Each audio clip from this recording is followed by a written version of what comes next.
And it's good the Minister for Justice and Constitutional Affairs is here. The Minister of State for Internal Affairs is here. Maybe government needs to help us understand. Are there some people for whom Article 21 of the Constitution, which says we are all equal under the law,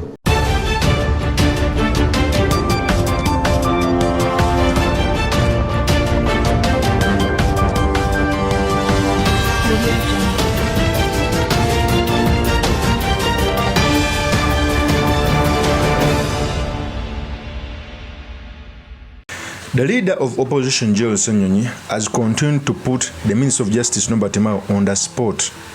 He came out to say that he appreciated the effort of the Justice Minister to come out and say that the abductions must not take place in Uganda after General MUHOOZI had come out to say that he has Eddie Mutwe under his custody. And today in Parliament, SSENYONYI continued to put the Minister of Justice on the spot so that he can act. Okay. First of all, I don't know what magic Genome 7 uses to use one of the best brains to his advantage. I keep on telling people that MAO is one of the good brains we have in the politics. And I know that even if he's serving in the dictatorship, he was conflicted, but he's conscious. He knows that the government is serving is wrong. MAO used to come out straightforward to tell it as it is. But one of these days when he's asked, he walks with two legs. First of all, he's conflicted. He wants to be a cabinet minister. Okay, he's not sure that he will be retained in the next cycle of an election. He's not sure that even the agreement will be honored. Not even being sure the agreement was not honored. Okay, so SSENYONYI today put him on the spot. So in this episode, I've come to talk about the issue of SSENYONYI putting the Minister of Justice, MAO, on the spot, what it means for our politics, and most importantly, the certain materials we can learn from the politics of our nation. But before I do this, I want to let you know that if you're new to this channel, please subscribe. And if you're watching this video from a different platform, please head on to YouTube, type in Sula Mawagari. There's a lot of content of this nature. If geopolitics and economics is what you want, this will be definitely the right channel for you to subscribe to.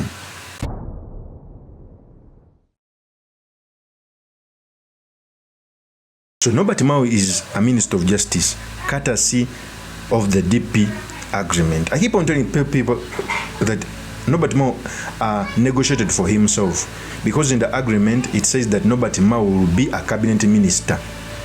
Okay, his name is in the cooperation agreement.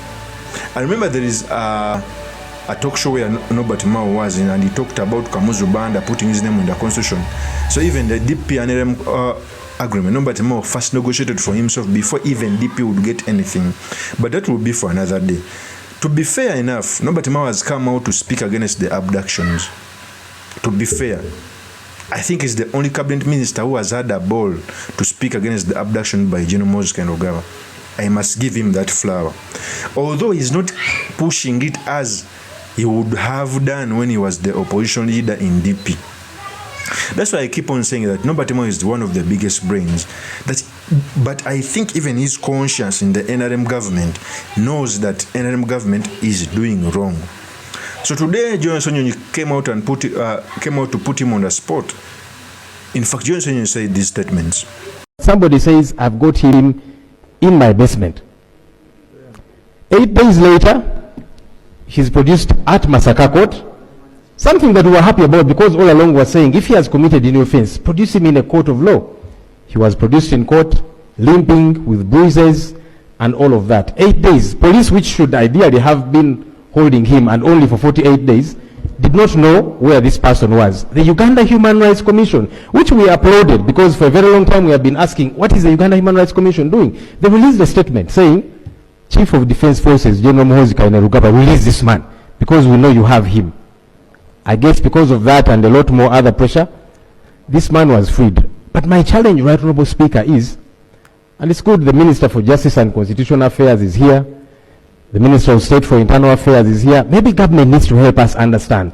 Are there some people for whom Article 21 of the Constitution, which says we are all equal under the law, that this one does not apply to some, that some people are above the law? And finally, Right Honorable Speaker, I'm on a point of procedure. Honorable Macho, who has been in Parliament for a bit longer, knows that procedure. takes precedence. So I request him to kindly relax. As I finish my procedural matter, Right Honorable Speaker, this very governmental official was summoned by the Defense Committee of Parliament. Honorable Speaker, this House operates through committees. And you are custodian of these committees as our leader. And when this committee summoned the Chief of Defense Forces, he said, I will not appear before those clowns. Members of Parliament, these ones whom you lead, Right Honorable Speaker, were called clowns. And the clowns, as he called them, decided to leave the man alone out of fear. Because I had expected that that would be a very serious issue, which the committee would raise. Thank you. Even before yourself, because you, I don't know whether, Speaker, if you lead clowns, and I don't know what that would make you if you are the leader of clowns. Honorable Speaker, we want to know, are there people who are above the law? Why does a government official who is paid from the consolidated fund continue to operate as if for him he is above the law and it is okay? It is not okay, and I would like to beseech you, Right Honorable Speaker, as our leader, that you take this matter up. It should not be okay. Thank you. That is Jill SSENYONYI. Okay? For a person who was in the trenches in the opposition, because even me, I wasn't a fan of Norbert Mao going into NRM regime, basing on what he has always come out to say. Mao used to say that Museveni uses people like a wheelbarrow, not knowing that it's going to come a time when he's going to be used. Okay?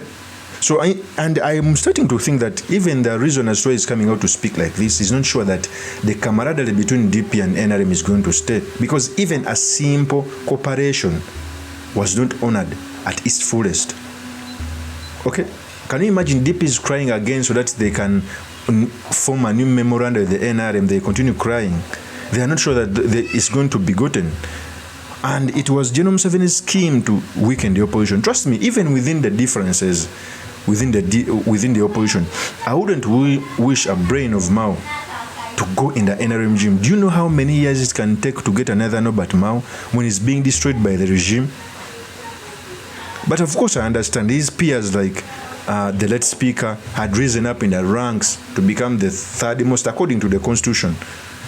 Okay, strong person. So he felt like he was behind. That's why I think he got in the cabinet position.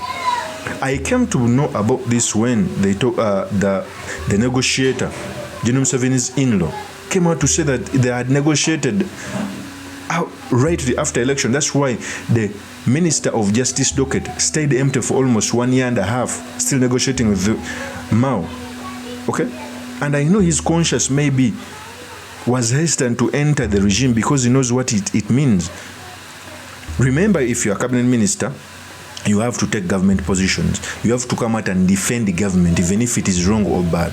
It's the reason I saw Norbert Mao is the only cabinet minister who's being heard speaking against these issues. I give him his flowers, but he's not supposed to be in the NRM.